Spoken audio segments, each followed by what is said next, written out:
মুরগির মাংস বোনা হবে গাইস।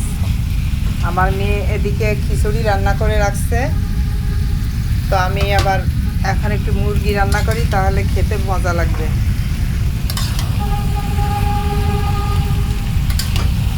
হাজব্যান্ডকে বলছিলাম আলু কেটে দিতে, সে কত ছোট্ট ছোট্ট আলু কাটছে, কারণ এখন নতুন আলু এগুলো বড় বড় করে কাটলেই সিদ্ধ হয়ে যায়। জাগা ছেলে মানুষ যা পারছে দিয়ে দিলাম, এটা কেটে দিছে, এটাই আলহামদুলিল্লাহ। এখন এগুলোকে আমি ভালো করে কষিয়ে টষিয়ে রান্না করব। একটু সস ঢেলে দিই, সস দিলে মুরগির মাংসটা খেতে অনেক টেস্টি হয়। বেশি দিব না।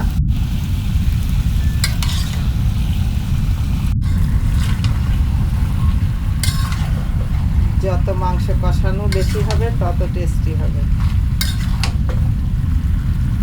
গাইস। কি বলবো, শীতের সময় আমার খাওয়া দাওয়া বেড়ে যায়, কারণ শীতের সময় আসলে মুখে মনে হয় রুচি বেশি থাকে, তো যেটাই রান্না করি সেটাই টেস্ট লাগে।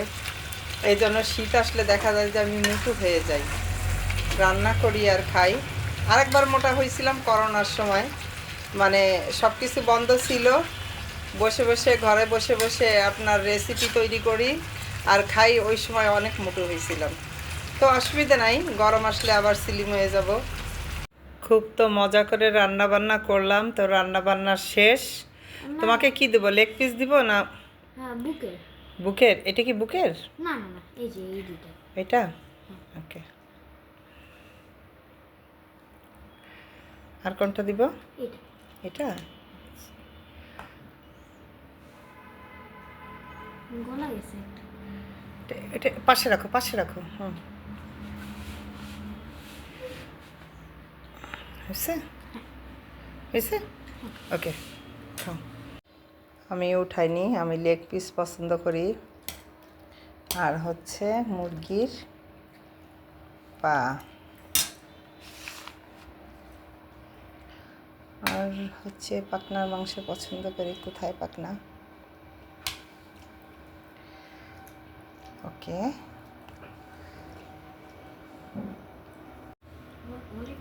অনেক মজা। অনেক মজা গাইস। আমিও খেতে বসে গেলাম, তো বিসমিল্লাহ।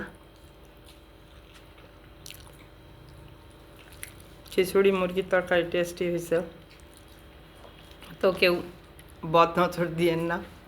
কারো খেতে ইচ্ছা হলে আমার বাসায় দাওয়াত নিয়েন, রান্না করে খাওয়াবো, সমস্যা নাই। তো আমার ভিডিও ভালো লাগলে একটা লাইক কমেন্ট করে যাবেন। সবাই ভালো থাকবেন। আল্লাহ হাফেজ।